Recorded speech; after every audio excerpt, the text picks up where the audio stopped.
अस्सलाम वालेकुम दोस्तों, कैसे हैं आप लोग। तो आज मैं आपके लिए लेकर आई हूँ बिना आटा गूंदे आलू के पराठे। हाँ जी, बिल्कुल सही सुना आपने, बिना आटा गूंदे आलू के पराठे। 5 मिनट में तैयार होने वाला ये नाश्ता है। चलें जी, चलते हैं रेसिपी की तरफ। यहाँ पे मैंने एक मीडियम प्याज ले लिया था, 3 हरी मिर्च ले ली थी, 1 शिमला मिर्च ले ली थी, 2 मीडियम आलू ले लिए थे, हरा धनिया ले लिया था। अच्छा जी, प्याज को और हरी मिर्च को ना हमने चॉपर में डाल के अच्छे से बारीक चॉप कर लेना है।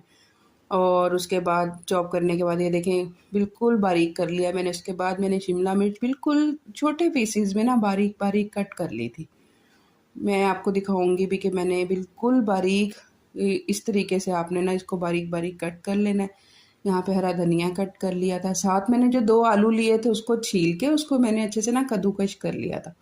कद्दूकश करने के बाद हमने इसको निचोड़ के ना सारा इसका जो पानी है ना हमने वो निकाल लेना है। इसमें हमें ना पानी बिल्कुल भी नहीं चाहिए, मॉइस्चर बिल्कुल भी नहीं चाहिए। बस यहाँ पे मैंने इसका पानी निचोड़ लिया था और इसको मैंने ना साइड कर देना। यहाँ पे हम जी मसाले ले लेते हैं। हाफ़ टी स्पून मैंने काली मिर्च ली थी, हाफ़ टी स्पून मैंने चिली फ्लेक्स लिए थे, हाफ़ टी स्पून मैंने लिया था हल्दी, हाफ़ टी स्पून नमक और हाफ़ टी स्पून मैंने धनिया पाउडर। अच्छा, ये जो मिसाला मैं आपको दिखा रही हूँ, ये मिसाला मल्टीपर्पज़ मिसाला है। मैं इसे ना बना के एक ही दफ़ा ना जार फिल करके रख लेती हूँ। ये बहुत सी जगहों पे यूज़ होता है। इसमें चिली फ्लेक्स हैं, साबुत धनिया और कसूरी मेथी है। इसे ड्राई रोस्ट करके ना आप किसी भी जार में रख लें। ये आपके पराठों में यूज़ हो जाती है, ये आपके दाल के तड़के में यूज़ हो जाती है, ये आपके पकौड़ों में यूज़ हो जाती है।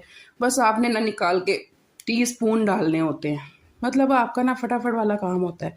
यहाँ पे जी मैंने ले लिया था 1 कप गंदम का आटा और हाफ कप मैंने ले लिया था मैदा। मैदा टोटली ऑप्शनल है, मैंने अपनी मर्ज़ी से डाला था कि थोड़े से मुझे वाइट पराठे पसंद है। आप बेशक इसे सिर्फ गंदम में बना लें।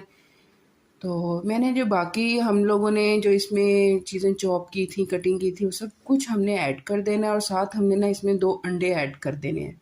क्योंकि मैंने 1 डेढ़ कप लिया था ना, आधा कप मैदा और 1 कप मैंने गंदम का आटा लिया था, तो मैंने 2 अंडे ऐड किए थे। अगर आप 1 कप आटा ले रहे हैं तो आप 1 ही अंडा ऐड करेंगे। यहाँ पे जी थोड़ा थोड़ा पानी डाल के ना मैंने इसका मिक्सचर तैयार कर लेना है। लें जी, यहाँ पे मुझे सुकून नहीं आया और मैंने किया देसी काम अपने हाथ को यूज़ करके। यहाँ पे हम अच्छे से जो है ना इसकी मिक्सिंग कर लेंगे। हमें ना ज़्यादा रनी टेक्सचर नहीं चाहिए। चलें जी, जब तक मैं मिक्स कर रही हूँ आप मेरे चैनल को सब्सक्राइब कर दें, लाइक कर दें, शेयर कर दें, प्यारा सा कमेंट कर दें और बेल आइकन को हिट करना मत भूला करें। क्योंकि जब भी मेरी कोई नई वीडियो आएगी वो सबसे पहले आपके स्क्रीन पे उसका नोटिफिकेशन आएगा।